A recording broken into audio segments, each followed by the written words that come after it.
Bem, sejam todos mais uma vez bem-vindos ao estudo do livro Mediunidade, Caminho para Ser Feliz. Nós estamos no capítulo 7º da segunda parte. Esse capítulo é muito importante porque ele fala exatamente do transe mediúnico. Tá? Então vamos lá. Se você olhar nos dicionários o significado da palavra transe, encontrará, entre outras definições, momento crítico, crise, momento aflitivo.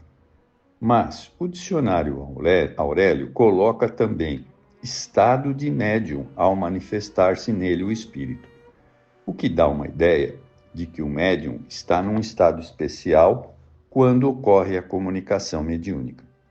Pode-se dizer que esta ideia é correta. Allan Kardec, em O Livro dos Médiuns, capítulo 19, refere-se a esse estado especial.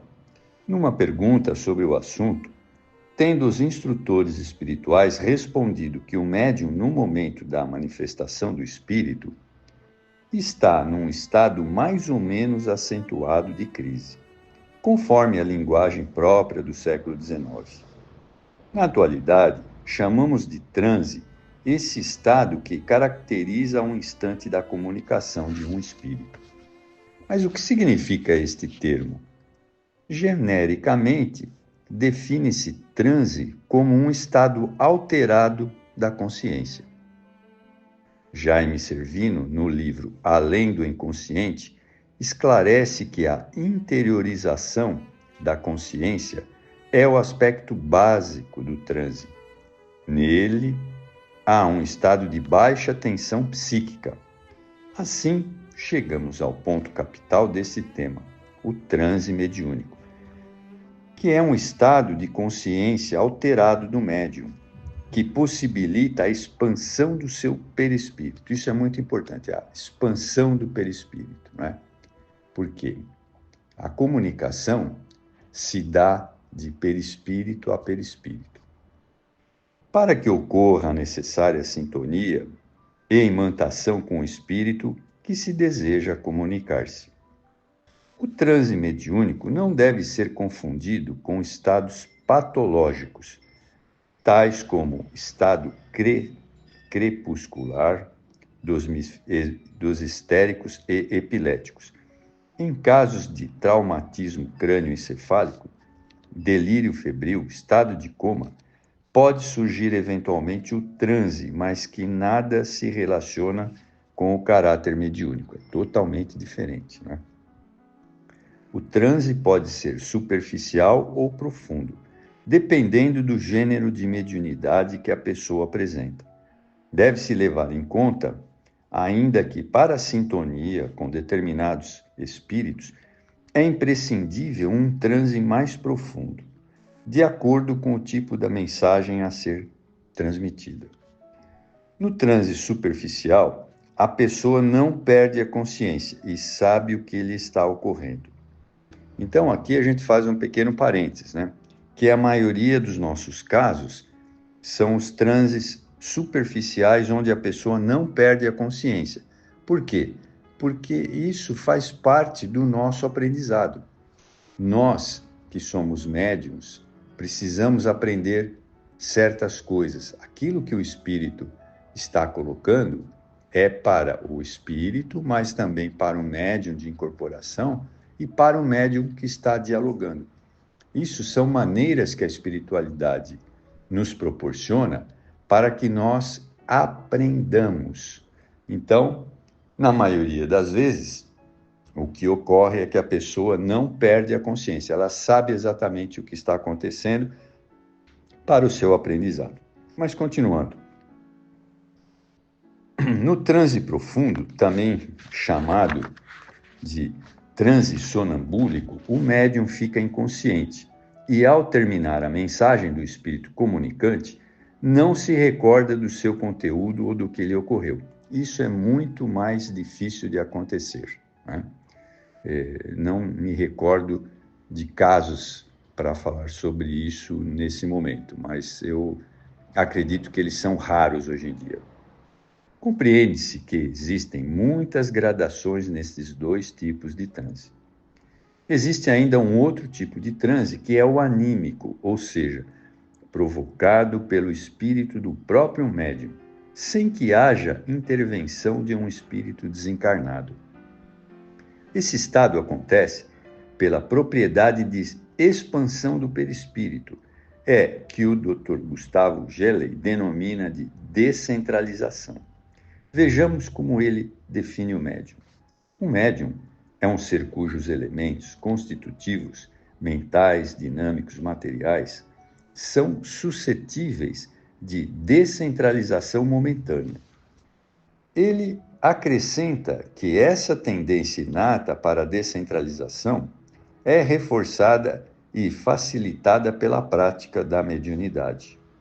Um dos exemplos mais significativos do estado de transe, mostrando as suas diferentes gradações e amplas possibilidades de desdobramento, é o célebre médium mineiro da cidade de Sacramento, Eurípides Barçanufo, né? Que é também uma situação muito rara de se ver, né? Mas aqui agora ela vai contar um pouco da história do Eurípides Barçanufo, que é muito interessante para nós entendermos.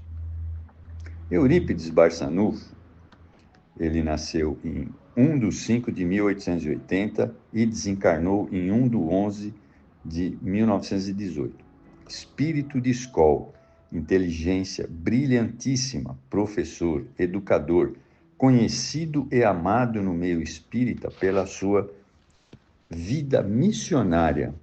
Teve uma infância pobre numa família numerosa, tendo professado a religião católica até a idade de 24 anos. Desde cedo distinguiu-se por sua dedicação ao estudo, por sua conduta equilibrada e o seu acentuado amor às crianças, em especial aquelas mais carentes. Sua atenção para o espiritismo foi despertada quando teve o ensejo de ler um dos maiores clássicos da literatura espírita, o livro de Leon Denis, Depois da Morte, pois nele encontrou as respostas aos seus questionamentos para os quais os conceitos católicos não tinham explicações. A partir desse momento, começou a ler as obras doutrinárias e, ao mesmo tempo, interessou-se em assistir uma reunião mediúnica, realizada numa fazenda das proximidades, para o qual foi convidado pelo tio Mariano da Cunha. A primeira reunião mediúnica assistida por Eurípides Barçanufo foi decisiva, pois encontrou ali a comprovação daquilo que, teoricamente, fora informado ou pressentia intuitivamente. Embora os participantes do grupo fossem pessoas de nível intelectual muito abaixo do de Eurípides, as comunicações que assistiu tinham surpreendente conteúdo filosófico e espiritual, atestando a autenticidade das mesmas. Mentalmente, ele fez um pedido que foi respondido por um espírito de luz em forma de uma belíssima mensagem transmitida por um homem do campo. Quer dizer, bem simples, né? Mostrando que as coisas eram reais. Fiel aos seus princípios de dignidade e honestidade, ele comunicou às autoridades eclesiásticas locais a sua conversão ao espiritismo, visto que exercia vários cargos de projeção na comunidade, sendo que a notícia repercutiu com um impacto enorme, pois o jovem Barçanufo era considerado a revelação mais promissora de Sacramento. Imaginemos isto nos primeiros anos deste século.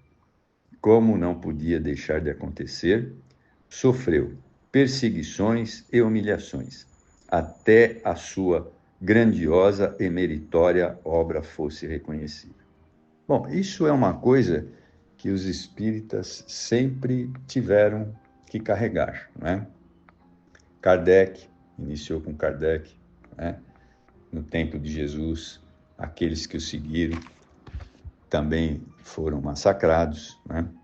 E hoje em dia a gente também vê isso num número menor, mas ainda vê essas perseguições ao espiritismo, nos chamando de charlatões e outras coisas, né? Todos nós sentimos essa perseguição, né? Na época de Chico, ele sofreu essas perseguições da igreja, o Divaldo também, né? Mas nós temos que continuar a nossa jornada, independente dessas situações que querem nos atingir, porque, acima de tudo, a obra de Jesus vai prevalecer um dia neste planeta. Temos de ter paciência. E depois nós temos que auxiliar os espíritos de luz na evangelização do planeta. Esta é a nossa missão. Mas vamos continuar aqui. A mediunidade de Eurípides eclodiu de forma notável, espontânea e multiforme, como só acontece com espíritos adedres, preparados para isso e que tenham uma missão especial, como foi a dele. Desdobramento, vidência, psicofonia, psicografia, curas, efeitos físicos, receituário foram sugeridos e se tornando habituais em sua vivência. Professor e educador, Eurípides fundou o Colégio Allan Kardec, que até hoje existe em Sacramento. Nele, lecionando as mais diversas matérias, pois sendo uma inteligência invulgar, dominava perfeitamente os mais diversos ramos do conhecimento humano. Fundou também o grupo espírita Esperança e Caridade. A capacidade de desdobramento era tão comum em sua vida que atendia enfermos que se encontravam em outros locais, entrando em transe e indo em espírito onde estes se encontravam, e não raro, o seu perispírito tornava-se visível aos que estivessem presentes, enquanto o seu corpo físico estava em outro ambiente, e também visível aos que ali estivessem.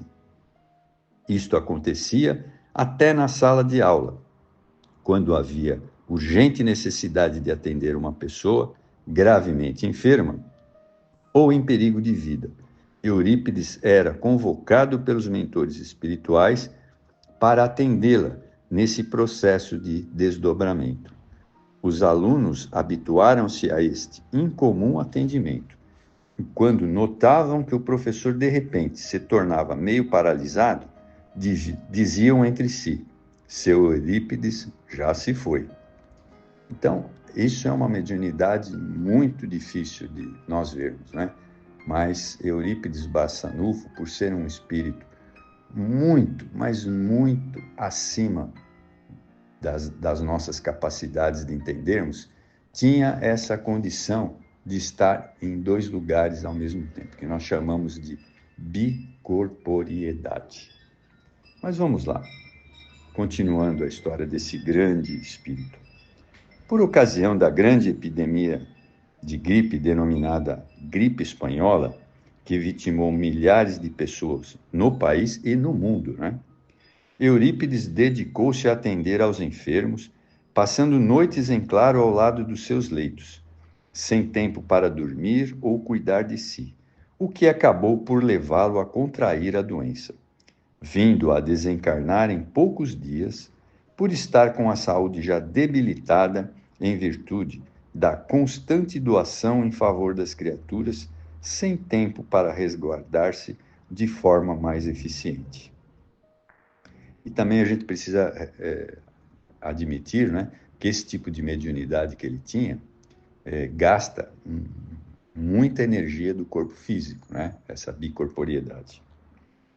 Tantos foram os benefícios prestados por Eurípides Barçanufo que em Sacramento há uma atmosfera diferente, pois os seus parentes e seguidores souberam manter a sua obra. E nós aqui também na Casa Fabiano, todos os domingos pela manhã, fazemos uma prece com o nome de Eurípides Barçanufo, que esta prece dominical, ela se perpetua até hoje, porque os seus familiares e amigos continuam fazendo ela todos os dias. E nós, na Casa Fabiano, fazemos aos domingos. Mas continuando aqui. Os seguidores souberam manter a sua obra, ampliando-a, inclusive com os recursos modernos e preservando a sua memória com amor e dedicação. Atualmente, esse espírito luminar é um dos instrutores espirituais do movimento espírita, prosseguindo com o seu trabalho de socorro às criaturas humanas. E para encerrar, a vida de Eurípides Barçanufo motiva-me a prosseguir na minha singela tarefa mediúnica. Sei que devo dedicar-me cada vez mais a fim de exercitar as potencialidades que me são próprias, que, por certo, com o tempo e o burilamento constante, poderão um dia fulgir como um sol, iluminando as bênçãos da minha vida, né? Então é bem isso. A mediunidade, se bem exercida, se bem estudada, e dedicação, ela vai crescendo ao longo do tempo, né?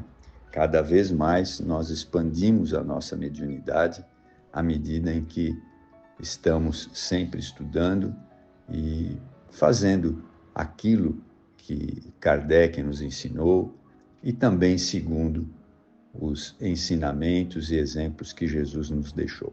Bem, eu espero que vocês tenham apreciado bastante esse tema importante. Muito obrigado.